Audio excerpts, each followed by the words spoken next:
So, sorry, not sorry that my August TBR is going to be a lot like my July TBR. However, I feel like having a good solid bank of audiobooks to select from for my July TBR did me really well, and I ended up really quite happy with my July reading wrap up, considering what a massively busy end to the month it was.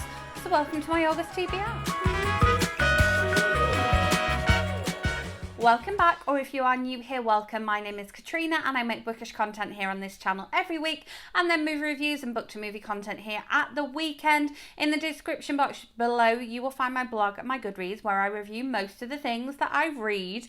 I definitely have some of my July reading up on there already, and I'm trying to sort of get ahead of myself before the new school year starts, so fingers crossed we'll be a little bit more consistent on there, at least until the first couple of weeks of school are done.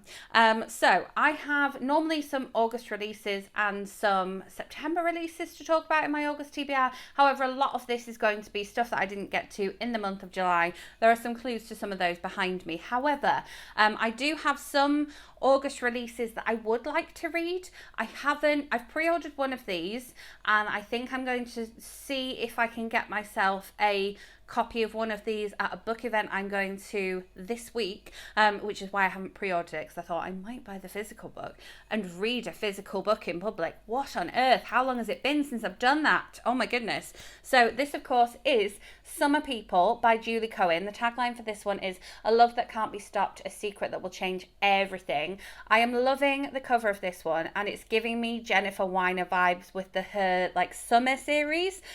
So I know nothing about it because Julie Cohen is just an auto by author for me. And this one comes out on the 4th of August, and I'm going to an event at the big Waterstones Piccadilly on the 5th of August, and so that's why I'm hoping just to be able to get that one there and then just read it on the train on the way back. Why not? So yes, can't tell you an awful lot about this one apart from the fact that it's adult fiction, and I'm quite excited about reading it. And then speaking of books that I'm excited about reading, I have pre-ordered this one, which comes out on the 9th of August. It's kind of a slightly weird picture, but again, I don't know an awful lot about it. But this is Girl Crush by Florence Given. I absolutely loved Women Don't Owe You Pretty by Florence Given, and so when I was pre-ordering a different Waterstone special edition book on the website and this one was suggested to me, I just clicked add to basket, and so this one is going to be delivered to me in the month of August, so I'm excited to read it. And the tagline for this one is "A hot, dark story," and I just love the cover. It's giving me Rocky Horror vibes, and I'm just, again, I don't know a lot about it, but I'm excited for it. And then we have a September release, which I do have a NetGalley review copy of. Now, I found a picture of this one where it shows you a bit of the spine as well as the cover, because I just think it's so pretty. However, a little bit like the colours on my dress, it's following quite a big, what I can see as a trend in books at the moment, which is like a pink orange ombre thing going on.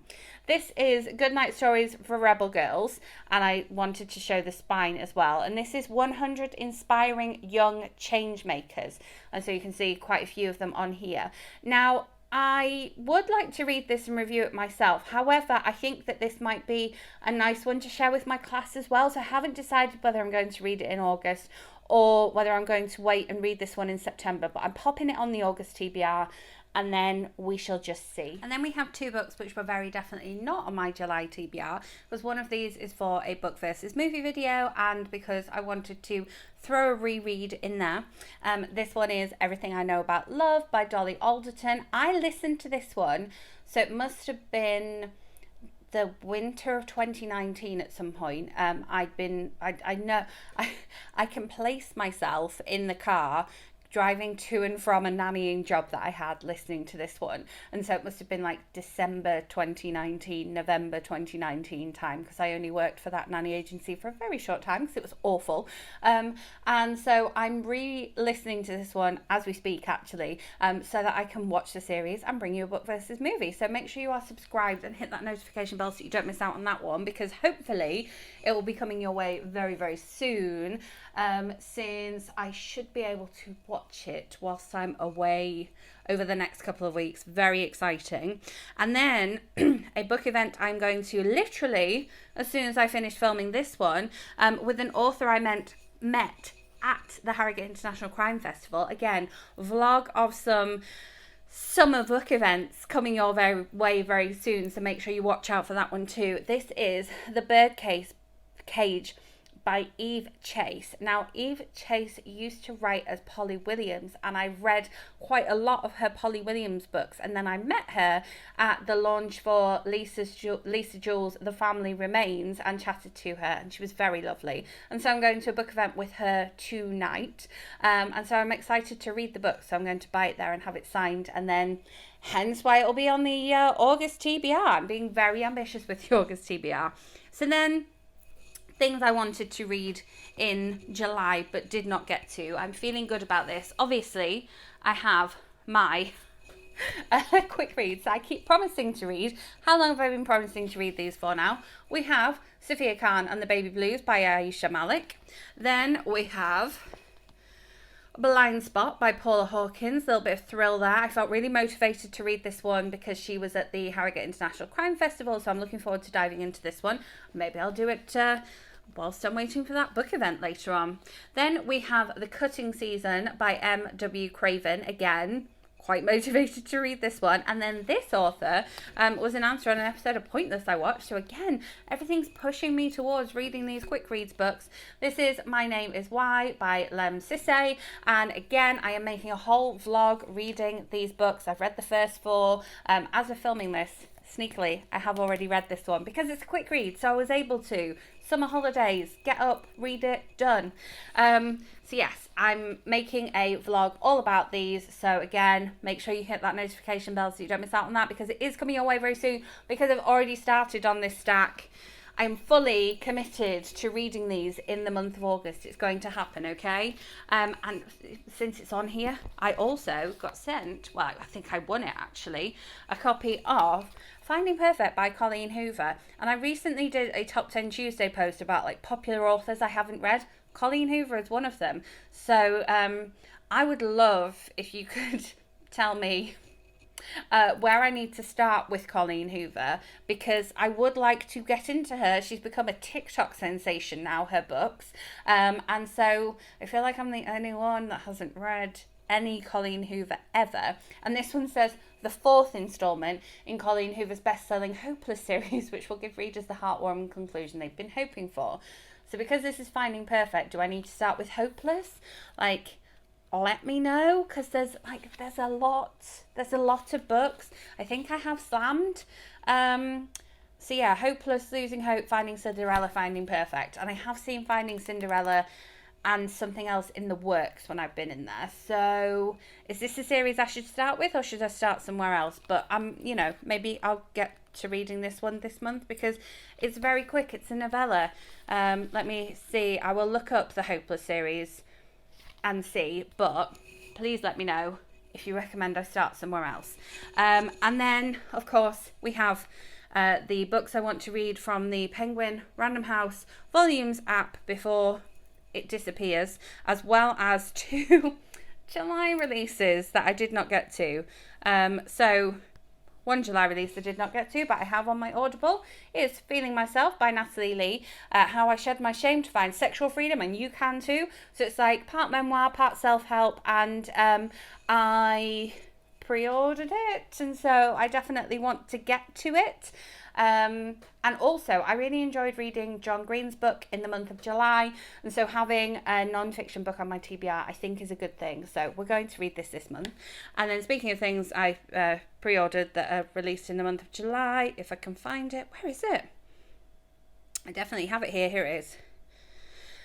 The Museum of Ordinary People by Gayle. However, I might save this one for my road trip to my holiday and read this one then, because I think it might be something that we might both enjoy listening to in the car. I love a bit of Gayle. He is an excellent storyteller, and the tagline for this one is "Hope and love can both be found in unexpected places." And I did pre-order this one. It came out in the UK on the 21st of July, and so it is sitting waiting for me happily, patiently on my Audible. So it's going to happen. I'm going to get to it. And then left over on my sort of Penguin Random House volumes wish list is Arrival Stories, which is collated by Amy Schumer and Chrissy Tillington Burns, women share their experiences of becoming mothers. I was talking about this one with a friend of mine recently, and in Feeling Myself, Natalie Lee also touches on this one too.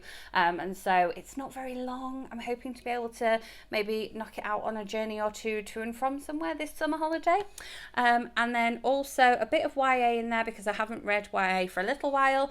We have Melt With You by Jennifer Duggan. Jennifer Duggan wrote What's It Comics, I can't remember what something comics, and Hot Dog Girl, but the tagline for this one is love can be a rocky road, and there's a picture of an ice cream van on it, and I'm like, ooh, I wonder if Rockies will link into the setting as well. I wouldn't mind reading something set in Colorado.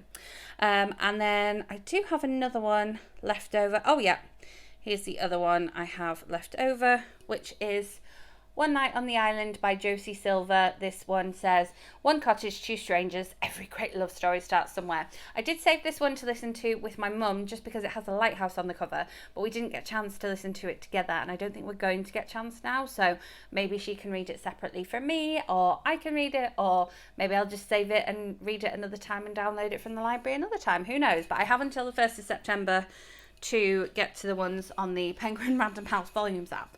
So there you have it. It is slightly boring TBR because there are, 6, 8, 9, 10 things that were on my July TBR that I didn't get to. However, I think having a bank of audiobooks to pick up is going to be a good thing. And as of filming this, I have already started and or finished, I'm not telling, 3 things on that TBR. So I'm hopeful. I'm definitely hopeful. And as I say, a couple of these are based around book events that I'm going to. A couple of them are based around other videos that I'm making. And so really, hopefully, I will be getting to them in the month of August. But do let me know, Colleen Hoover, where do I need to start? And also, do let me know what you are reading this August. Do you have more or less time to read in the month of August? I know if you are a parent, you probably have less time to read, whereas if you are a teacher, you probably have more time to read. Whereas if you're a teacher parent, I don't know how you find any time to read. So yes, I'm excited about my reading, and that's always a good start. And now that I have a little bit more headspace and a little bit more, not time on my hands, because let's face it, I fill my time with book events, but now that I have that, then yes, absolutely. And I'm excited about all the book events I'm going to, excited about all the videos I've got partially in the works for you, so make sure you are subscribed, hit that notification bell so you don't miss out on that future bookish content, and I will be back with another video for you very soon. Thanks for watching.